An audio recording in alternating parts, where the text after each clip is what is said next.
पिछली बारी तो ये भी देखने को मिला कि रूलिंग पार्टी ही शोर मचा के हाउस को एडजॉर्न करा रही थी। ये तो पहली बारी अपने 3 टर्म्स में मैंने पहली बारी देखा।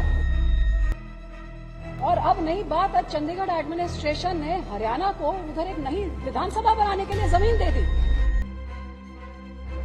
राजधानी हमारी है, चंडीगढ़ एडमिनिस्ट्रेशन हरियाणा को कैसे जमीन दे सकती है? आपका बड़ा सारा हरियाणा जहां मर्जी लीजिए।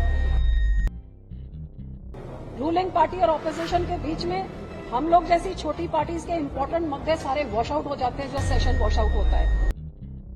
भाखड़ा मैनेजमेंट बोर्ड का मेंबर हटा दिया जाता है, कभी पंजाब यूनिवर्सिटी को उसके कमजोर करने का काम किया जाता है। और अब नई बात, अब चंडीगढ़ एडमिनिस्ट्रेशन ने हरियाणा को उधर एक नई विधानसभा बनाने के लिए जमीन दे दी। राजधानी हमारी है, चंडीगढ़ एडमिनिस्ट्रेशन हरियाणा को कैसे जमीन दे सकती है? आपका बड़ा सारा हरियाणा जहां मर्जी लीजिए।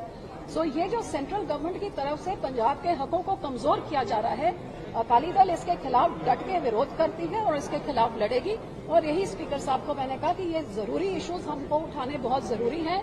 आपसे आग्रह है कि to make the house function, ruling party का उनका दायित्व होता है, आप इंश्योर करिए कि हाउस चले। क्योंकि पिछली बारी भी रूलिंग पार्टी और ऑपोजिशन के बीच में हम लोग जैसी छोटी पार्टीज के इंपॉर्टेंट मुद्दे सारे वॉश आउट हो जाते हैं, जो सेशन वॉश आउट होता है। सो स्पीकर साहब से यही आग्रह था कि please ensure that the government makes the house run. House will run when opposition is allowed to raise its concerns and speak their mind. जब आप आवाज दबाएंगे तो फिर वॉश आउट होगा, तो ये ना हो।